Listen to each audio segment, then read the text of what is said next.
Ja, herzlichen Dank, Carrera Konig von Thank you Fashion very Snoops. much. Da hätte man fast aus jedem Slide einen eigenen Kollege Tag from einer neuen Fashions. Fashion I think Sustain you could machen können. Ich fand besonders diesen Aspekt have I made any of these slides into a new Fashion Sustain logo. So we're going to talk about sustainable and ability and retail. But of course, I shouldn't be relaxing too much with all this nice music. But we're going to talk about that too, about what you can do in physical retail, why this is such a perfect match for sustainable brands. Normally, when we have this conference, this kind of conference, everything is about thinking out of the box, which is what we want to do. We did just now in the presentation, but also for the rest of the day.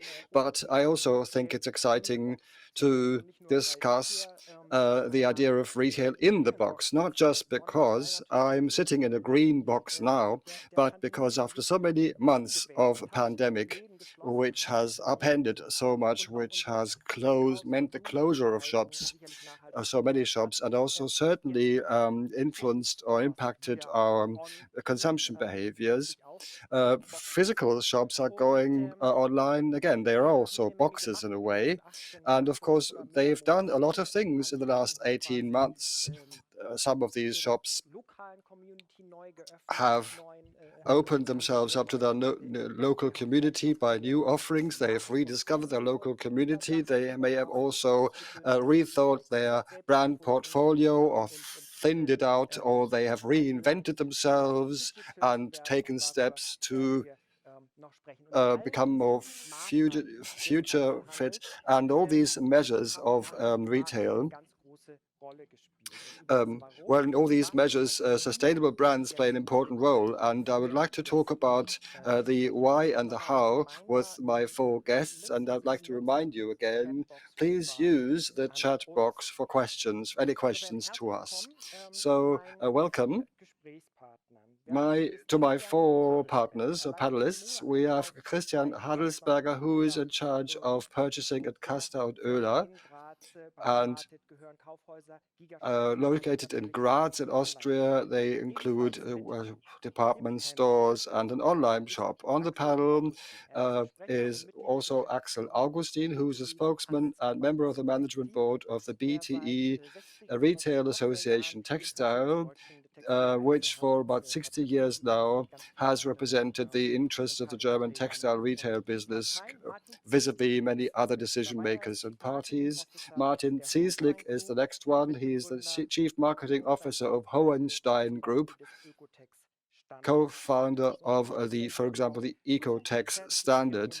And the company is specialized for the inspection, certification, and research in textiles. And another person live in the studio with me is Oliver Feske, who's the CEO of P4 Marketing in Düsseldorf. What does P4 do? They support sales, marketing, and consultancy for international brands which want to get started big in Germany, including they have a showroom. But let me ask a question of the whole panel, and then everyone can give a statement about what they think about things. After this year of disastrous sales figures in 2020, how important, when it comes to this restart, is sustainable fashion? From the point of view of the shopping experience, but also for the business figures for profits. Mr. Hagman would like to start. Well, it is essential for us to reflect on this topic, and the pandemic has really put it in center stage. Sustainability for us, it's a existential topic. There's no two ways about it. We need sustainability, and we've been around for a long time. We started off 10 years ago, and this journey has been a long journey looking back.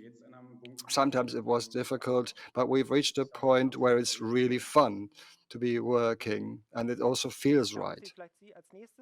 Mr. Augustin, maybe you could be next. You have a bigger bird's eye view, maybe, to retail. Well, thank you very much. Welcome from Cologne. It is true that we're talking about two subjects, really. We're talking about digitalization, which has been accelerated by the pandemic, which was there before, but what it developed extremely well. And then the second topic is sustainability. And we see now that events which are relevant around the world may also influence people's awareness.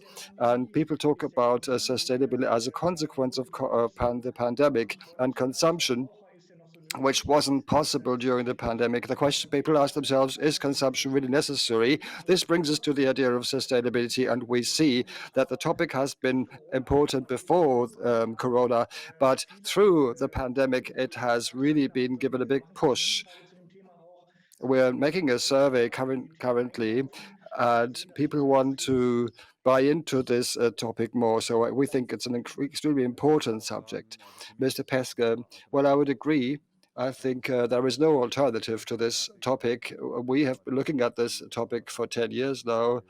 We started with the brands such as Kings of Indigo and others. And Corona has slowed things down in terms of consumption for the brick and mortar shops, but it has accelerated online retail. And we have to reflect now. And the big question is, can we carry on as before? And there is a clear no as an answer. So there is a huge task ahead of us. And as I said before, the sustainable brands are without any alternative. Mr. Cieslik, can you close the series? Well, as a certifier and inspector, as we are maybe having the biggest distance from things, have a biggest overview. It's a trend which is not going away. It is something which is becoming more established, be it the supply chain legislation in Germany or European legislation. A framework is being set for companies. There are some kind of guide rails made for companies. And for us as a service provider, it is the question, as certifiers, how can we differentiate? How can customers differentiate themselves? We have to stabilize supply chains, and also you want to have a good relationship with your suppliers. And also, of course, you want to make money. So the question is, how can I be different from my competitors? And labels and external auditing helps. So during the pandemic and also after the pandemic, we think there is an increased demand there. We'll talk about labels later. But first of all, thank you very much. Mr. Adelsberger, in 2015, during the Berlin Green Showroom, you said something interesting. You said sooner or later we'll have to put exactly as much sustainable fashion on the surface area as conventional stuff. And sometimes you have to provoke customers. Now we've moved on 6 years. If you look back to Kastner and Öhler, how much equality do you have between conventional and sustainable, and how much provocation is still necessary? Well, we've just heard about the word trend just now. And we started this off in 2015. Of course, their focus is always on economic things, and really to push this idea of sustainability was a big challenge. We didn't make a cent of money. We always, it was an investment without a return. But in the last 4 or 5 years, I would say there is a huge push in the field of fashion, also customers' expectations. And in the old days, it was always an attitude issue. We welcome the fact that it's now also a trend, because if it enters its way into the mainstream, which is the case, then it is really reaching out to the broad masses, and it's no longer an attitude idea. It's not just a trend. It doesn't really matter whether it's a trend or an attitude issue if it's good for the whole cause. How much provocation is necessary? Do customers take the initiative themselves, or do you have to shout to the customer? Well, we don't really need provocation anymore. It is now really so much in the foreground. Customers are so well informed that we are still struggling with the know-how amongst our employees, because customers now have a level of information and which is better than actually these shop assistants. So when they have to be trained also. I would like to ask Oliver Feske. There's always the talk that sustainable brands also offer potential for a better shopping experience. I'm not sure about you. I can't really, I can't stand the term shopping as an experience anymore, but maybe there is some potential there still. What is your take? How much shopping experience is possible on these dead spaces which you are making alive again? How much power is there in the shopping experience? I think there is a huge potential in communication, because everyone knows about the dire straits of the retail industry, and you can do that, and you can do this at the point of sale. Many years ago, for example, we built a big wave into the shops from recycled PET bottles. Now, recycling is a big subject. So the ocean waste is being being recycled. That's one of the claims of EcoElf, and you can do a proper installation at the point of sale. You can tell people how things are shredded, how the plastic is turned into reusable material. This is a kind of entertainment or infotainment, but we need the infotainment. It's no longer experience shopping, it's more about information shopping. I think this is really where you can meet customers halfway, and so there is a whole gamut of possibilities that you have in the shops. That's a great idea, and also gives me the link to the next question to the whole panel. If every one of you could please give me a few bullet points as to what the advantage of the brick and mortar shop is when it comes to the authentic presentation of sustainable brands. So what can shops do which online shops can't? Maybe the same sequence as before, or Mr. Augustin, you haven't been speaking longer. So what is your idea? What the brick and mortar shops can do, what online shops can't? Well, this idea of sustainability is very complex, also for many customers. And transporting this information is not so easy.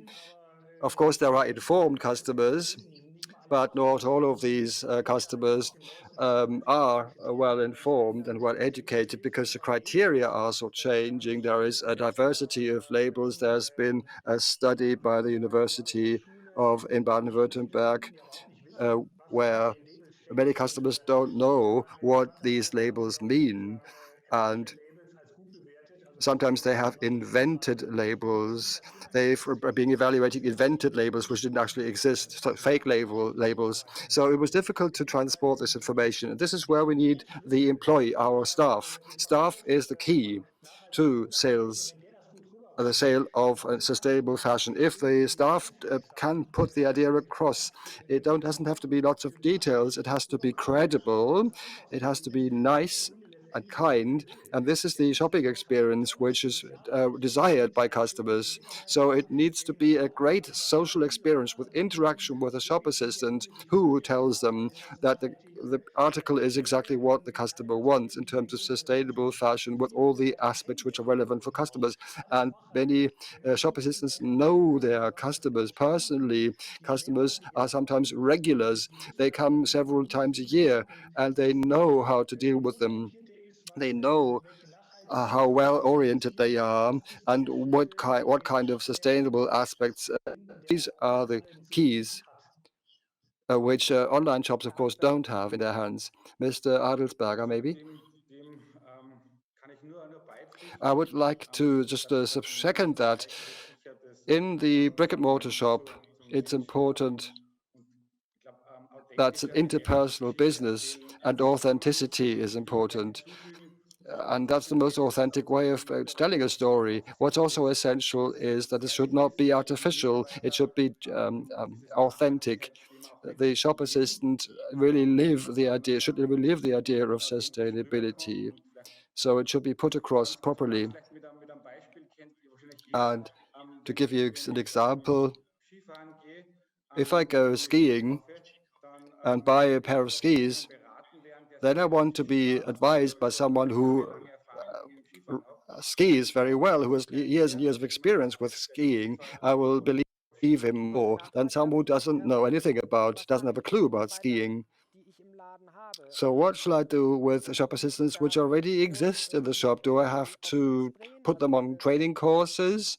Do I have to change their mindset? Because I can't really switch on authenticity overnight. Do you have a strategy? What is your plan? Well, there are some colleagues or staff members who already have this idea ingrained in themselves. You don't have to switch them on. You'd have to put them on the right places. But the big challenge is what to do is training and information for shop assistants, for staff members. That's certainly a big challenge. Absolutely. Well, next, I will leave Mr. Cieslik later for another subject, but Mr. Feske, I would like to give an example. Well, the shop has as a bridge function, put the goods to the point of sale. But now the shops also have the chance to take back articles. So it's a circular economy idea. So you can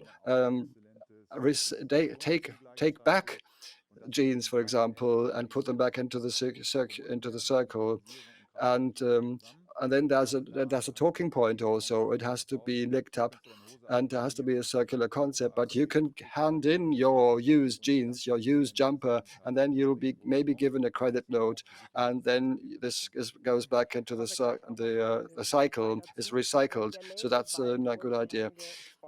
The forest of labels has been mentioned. I'd like to ask Mr. Cieslik, you are very familiar with these labels. Which labels do I have to have on the lapel as a brand? What is the minimum requirement to be authentic and not to be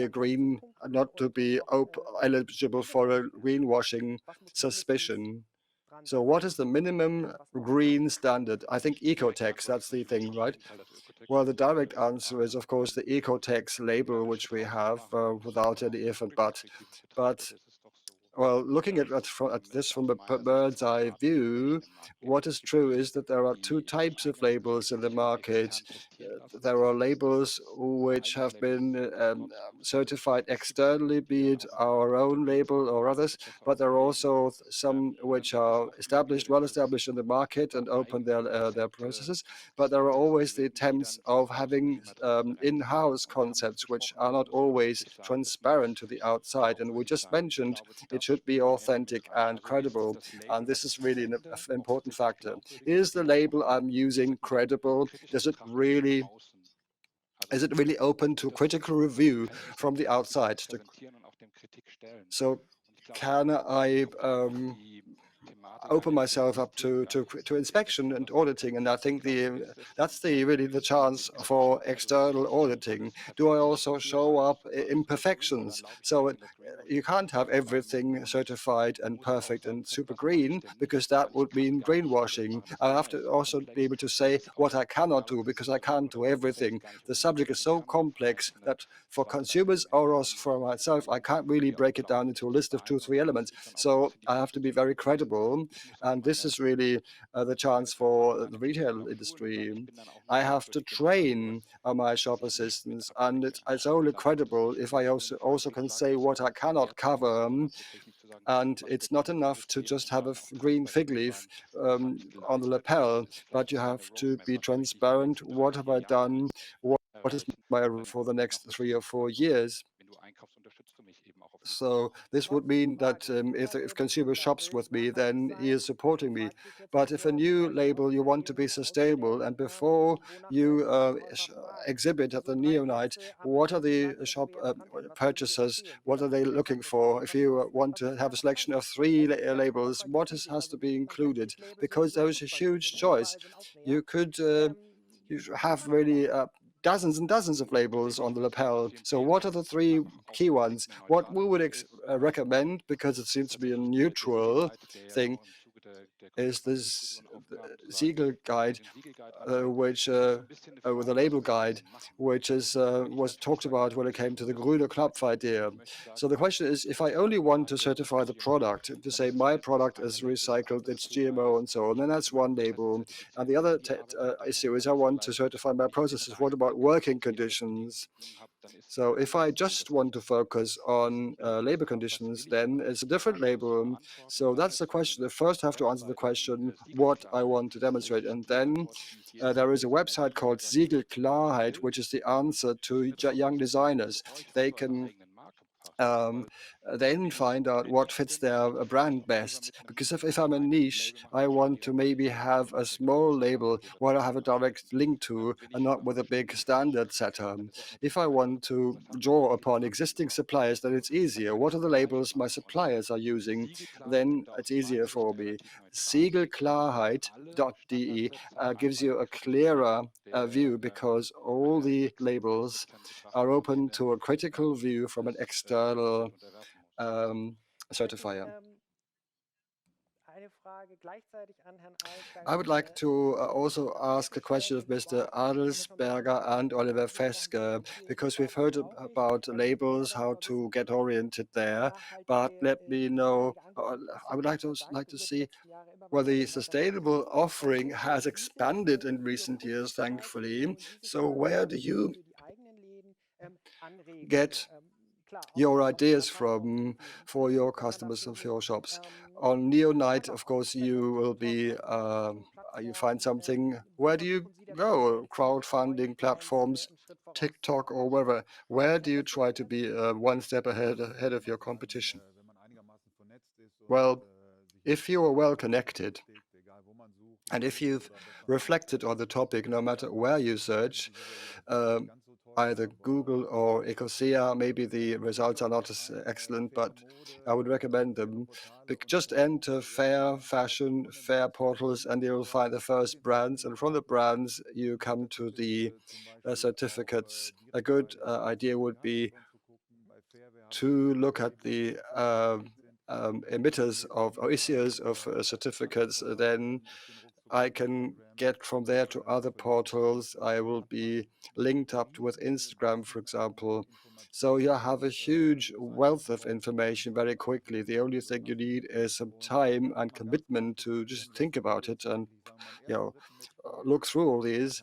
And then you'll find the labels which are maybe at the top of the league table or which maybe come on the agenda for the future.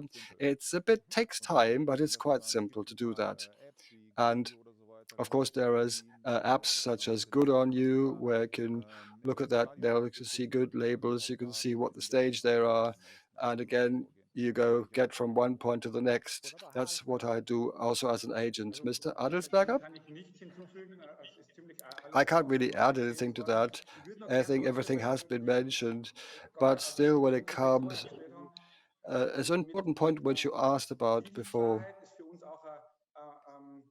Siegelklarheit is an online platform which gives us good orientation. And for young designers, they have to find their way about things. But from a customer's point of view, it's really a jungle. And we find more and more they want to be on the safe side, customers. They want to be sure that they are buying something sustainable, but they also want to have it as simple as possible. And that's the big challenge.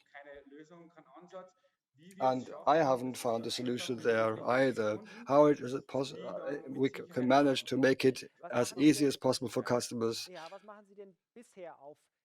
So what have you done previously in your shops to create transparency and user guidance, as you would say, on the web online, so that you don't compare apples with pears? Well, we have a separate surface area, and that's how we provide orientation. This surface area is called Wear Fair, and it's a sector of our shops. We used to be very small, and now it's bigger, growing bigger. And now, in terms of the delimitation, well, it's dark green, with the dark green heart, that's always been green. And then there are lighter green ones, and there are white ones which want to be green. And this delineation is very difficult for us, and it's even more difficult for customers. So let's ask Mr. Augustin, who has in contact with more retailers. What are they doing? We've heard what Mr. Adelsberger is doing, where he still has some doubts. What are other measures to create transparency? So dark green or light green or hearts, or what are you doing? What are your members doing? Well, there's a lot of things going on at the moment. A year ago, people said, we have to make this surface area visible. That was the beginning. At the beginning, eco collections came into the standard, were hidden in the standard areas, and customers really have to search.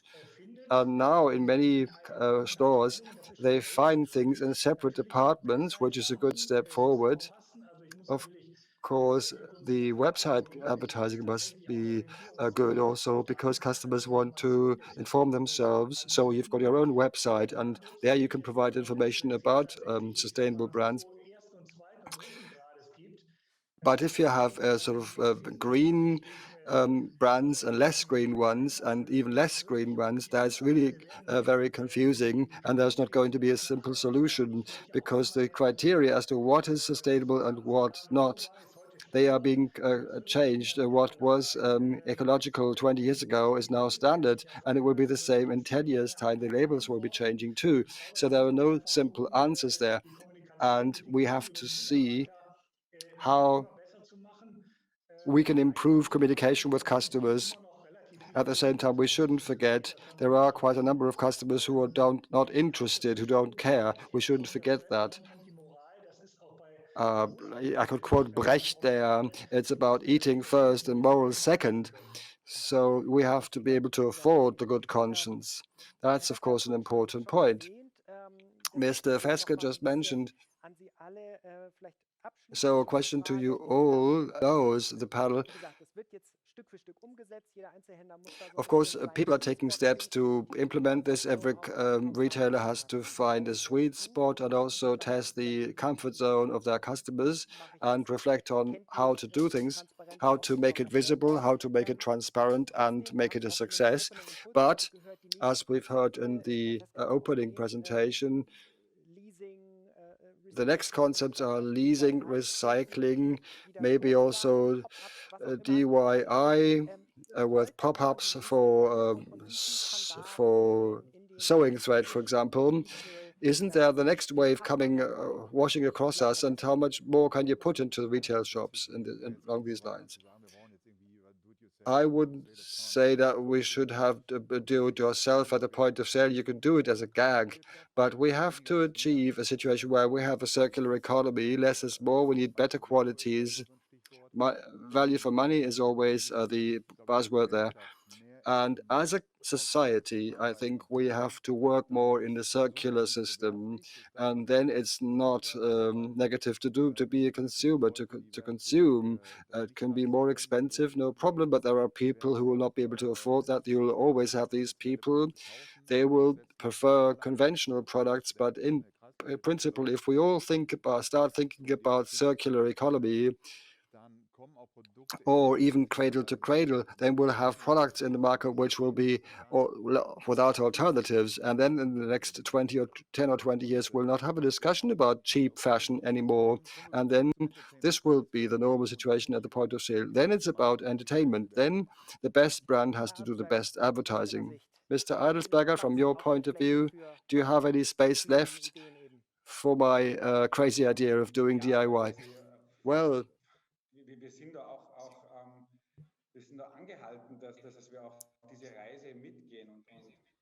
it's a journey, and we have to start on this journey. Sometimes there's this debate, if it's sustainable, it must be expensive. That's not true. We are flying to the moon, but if I look at the textile cycle, there must be a possibility for us to produce in ways which do not mean that we have prices which will marginalize, which will exclude many people. I disagree there. I think it should be affordable. And when it comes to the circular economy idea, when it comes to sustainability, there's no two ways about it. There must be less consumption. Full stop. I can't see any other solution. But it must be more conscious consumption. Don't buy 30 pieces, but just half of them, but with more awareness and more responsibility. Whether it's online or resale or it's repair, I think there is many opportunities out there. The recycling idea has been mentioned, but I would try and focus on what we cannot recycle. What happens to disposal of what we can't recycle? That's an important point. And so it must be possible for us to close the cycle to such an extent that we can really make a giant leap forward in this sector if everyone works together. I think we've overstepped our time mark, but I would like to ask Mr. Cieslik at the end whether he sees a chance of having one green label which unites everything and make it very simple to customers. Is it okay? Is it too much to hope, or will it be the large number of labels? Well, there will be fewer labels, fewer logos on the clothing, but there is a competition between certifiers and auditors, and there will be a few standards which will be prevailing. There will be not be one green label system. Maybe there will be framework, but not something which you put on the jacket. Well, thank you very much indeed. That's why it's good to have such panel discussions as today, and also the websites which are mentioned by several panelists. I would like to thank you all for panelists, and with this, we will pass on to the next item on the agenda. Thank you very much.